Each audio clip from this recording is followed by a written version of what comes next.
Bismillahirrahmanirrahim. Assalamualaikum warahmatullahi ta'ala barakatuh. Alhamdulillah. Alhamdulillahirabbil alamin wassalatu wassalamu ala asyrafil anbiya'i wal mursalin wa ala alihi wa sahbihi ajma'in. Alhamdulillah, I have explained to you in the previous video of the journaling of our journey in life, that is SEMP, the spiritual, emotional, mental and physical journaling, and how we are going to go on. So I'm going to add on another journaling technique in which you can use in so far as developing a reality check, because how are you going to have a baseline of your coachee or your client if you do not know his reality? What is his reality in so far as his past? What is his reality now, and what is his reality that he hope in the future? So there is always this whole situation where if we look at a person, physically, outwardly, that person may be calm, good and so on, but inside there's an inner storm. That inner storm comes from the subconscious mind, or maybe from the spiritual realm. And I've explained to you how our FET and TEF cycle, which you have gone through in the previous two videos, that at the highest level our feelings come from the realm of our roh, the realm of the spiritual. That means our feeling coming in from the realm of the spiritual. That means we have the supra-conscious. This level, it is a supra-conscious. Then at the level of our qalb and our mind, that means our SEM, here we have talking about the realm of the S, E and M, spiritual, emotional, mental, roh, qalb, akal, mind. Alright, here also you're talking about the SEM, but here you're talking about the physical realm, the P, the brain. So the interaction here is at the realm of the subconscious is the interaction of your spiritual, emotional, mental state and your physical body. At the higher state is the supra-conscious of realization.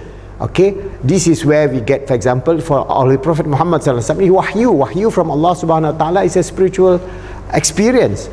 For the great alim and ulama, they have ilham, or they have other means in which they realize the grandeur of Allah as they perceive in the realm of the spiritual. That is higher level of understanding. Okay, so for those people, they are the awliyaullah or the waliullah. They have ilham.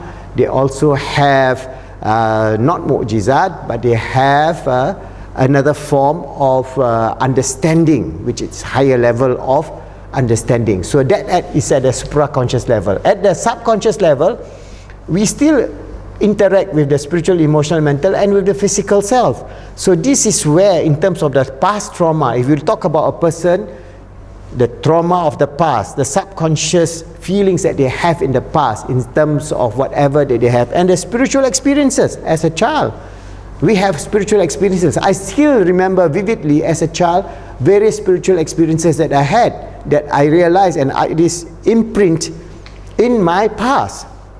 Alright, my understanding of the spiritual world is imprinted because of the things that I realized or as I saw as a child, at the various ages, right up to when I was about 8 or 9 years old. So this past trauma could be a roadblock towards progressing of the future. So the past and the future are linked together. As a human being, you cannot escape that. So a lot of us have past trauma. Alright, for example, if you go through the current modern society now, we have a lot of very severe trauma. For example, if you have refugees in Syria or in Iraq or in Somalia or in many places of the world where there is war, there is famine, there is killing, so they have this trauma as a child. So if a child is in a situation there's a bombing and killing, for example, children who are facing the war in Iraq in the past or the war in Syria right now, they will have this trauma that is built in as they grow up. They may have that trauma when they are 6 years old, 5 years old, 4 years old, but that become a roadblock for them to achieve what is now, because they are living constantly in the past. Alright, and also for the future, because then they will have no sense of any achievement in the future because of the past trauma. So how to understand this is basically we try to understand that whatever influence us totally from the realm of the spiritual, the supraconscious, from the realm of the subconscious, that is SEM plus the P, and the thoughts, feelings and emotions that we are having now. All these thoughts, feeling and emotion right now is here. Alright, if you understand that now, your thoughts at the physical level, your emotions at the physical level, and your feelings at the physical level is in the now, and this is going to determine what happened to the future. Alright, so this is, I'm explaining to you so that you can understand that it is not, as a coach, you must have some fundamental knowledge of the spiritual understanding and the subconscious understanding of the nature of the human self, the nature of consciousness and self-awareness. As I mentioned to you, we have this holistic integration of thoughts. So this self-awareness is the consciousness. The consciousness that we experience as a human being is the interaction of the realm of the spiritual, the realm of the emotion, the realm of the thoughts, all linked together to make us have this whole self-awareness of our past, our present, and the future. I hope you understand this whole thing very clearly, because as an Islamic life coach, you must understand this, because we are not talking about the material plane alone. That means the realm of the material plane, the domain of the material plane is just thought, feelings, emotions, action. You're talking about your brain receives the thoughts, but they don't know where the thoughts come from. They will say, oh, we don't know, because where is the consciousness coming from? They do not know. Or it affects your emotion. When it affects your emotion, it affects your feeling. When it affects your feeling, then equals to your action. Okay, so it is just one domain, but we have our higher domain, the supraconscious at the realm of the Ruh.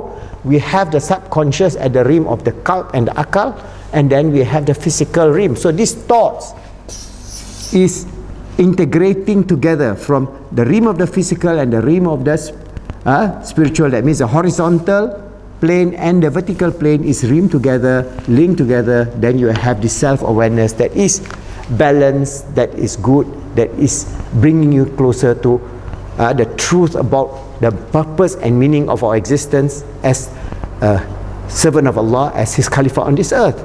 Then you know, oh, what are we going to do, and so on. So how are you going to then use this knowledge to talk about the journaling? Because I'm talking about journaling of the past, present, and the future. This I've explained to you, and explained to you in greater detail now, how we can then go back to the past. So what you can do, you can create an exercise. Alright, this is done in Gestalt therapy. They are also doing in regression therapy, where you journal your past. What are the trauma, what are the subconscious experiences, what are the spiritual experiences that you go through?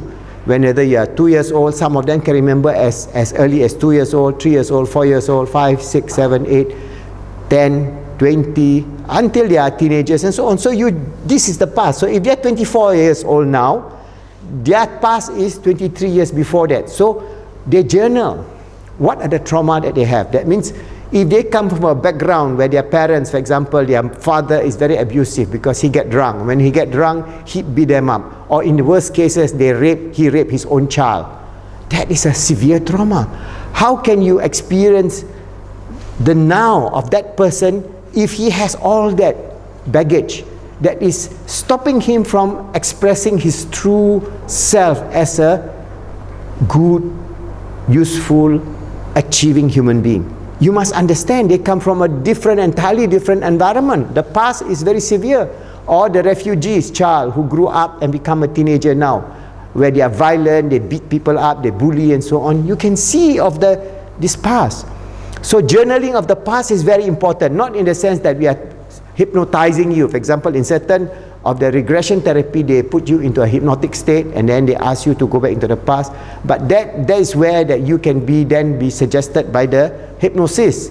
The hypnotist will then be able to direct you, but a lot of time it is very fraudulent. They bring in their thoughts, not your thoughts. But journaling is free from that. Journaling is you give a piece of paper to your coachee, all right, and you ask him, can you write down your experience, maybe at the highest level that you can remember. That means say, can you remember anything at 2 years old? Yes, I can remember. Then you write down your experience, 3 years old, 4 years old, 5 years old, and so on. From this, you can see what are the trauma of life that they have in terms of their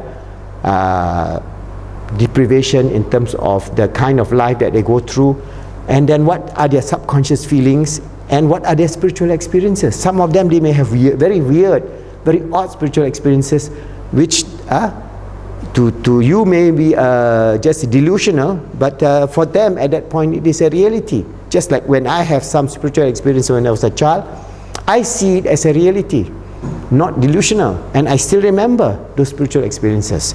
So we journal the past so that we can create a better format for the now.